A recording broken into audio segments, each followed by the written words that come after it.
नंद शासन की कुल अवधि या उनके शासनकाल के बारे में प्राचीन स्रोतों में बहुत कम एकमतता है।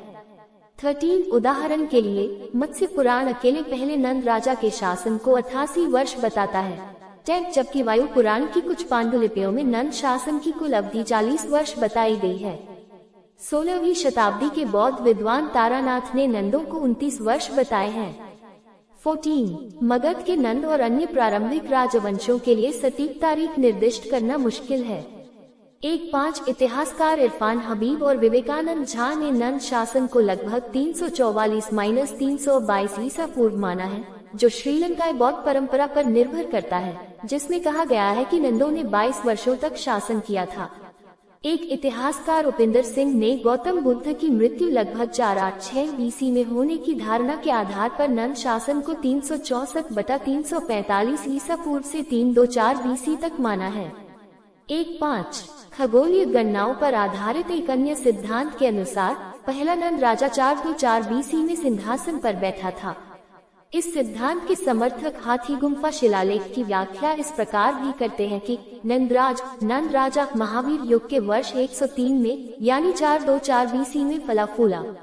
14वीं शताब्दी के जैन लेखक मेरुतुंगा ने अपनी विचार श्रेणी में लिखा है कि अवंती के राजा चंद्रप्रद्योत की मृत्यु उसी रात हुई जिस रात जैन नेता महावीर की मृत्यु हुई थी। उनके बाद उनके बेटे पालक ने गद्दी संभाली, जिसने 60 वर्षों तक शासन किया। उसके बाद नंद पाटलिपुत्र में सत्ता में आए और अवंती की राजधानी उज्जैनी पर कब्जा कर लिया।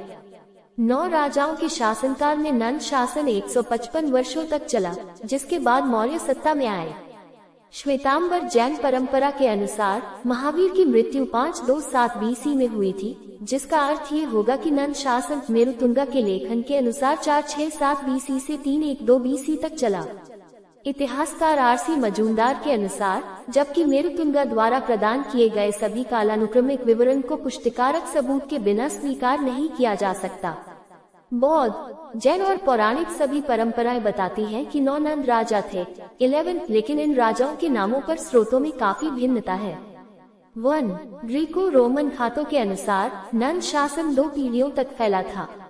4 उदाहरण के लिए रोमन इतिहासकार कर्टियस पहली शताब्दी का सुझाव है कि राजवंश का संस्थापक एक नाई था जो राजा बन गया था और उसका बेटा राजवंश का अंतिम राजा था, जिसे चंद्रगुप्त ने उखाड़ फेंका था।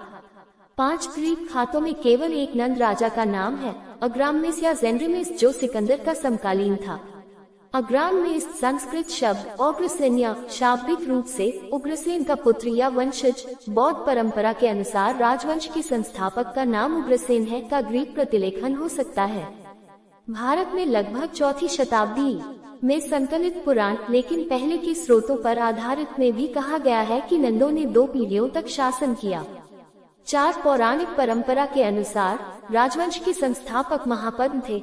मत्स्य पुराण उन्हें 88 वर्षों का अविश्वसनीय रूप से लंबा शासनकाल बताता है, जबकि वायु पुराण में उनके शासनकाल की लंबाई केवल 28 वर्षों का उल्लेख है। 10 पुराण आगे कहते हैं कि महापद्म के 8 पुत्रों ने उनके बाद कुल 12 वर्षों तक शासन किया, लेकिन इन पुत्रों में से केवल एक का नाम बताया गया है, सुकल। 8 वायु पुराण की एक लिपि में उनका नाम सहल्य बताया गया है, जो स्पष्ट रूप से बौद्ध ग्रंथ दिव्यावदान में वर्णित सहलिन से मेल खाता है। 18वीं सदी के पौराणिक टीकाकार धुंधी राजा ने नंद राजाओं में से एक का नाम सर्वथा सिद्धि बताया है और कहा है कि उसका पुत्र मौर्य था, जिसका पुत्र चंद्रगुप्त मौर्य था। 5 हालांकि पुराण स्वयं नंद और मौर्य राजवंशों के बीच किसी भी संबंध की बात नहीं करते हैं। पाली भाषा में लिखे गए श्रीलंकाई बौद्ध ग्रंथ महावंश के अनुसार 9 नंद राजा थे। वे भाई थे जिन्होंने कुल 22 वर्षों तक उत्तराधिकार में शासन किया। ये 9 राजा थे।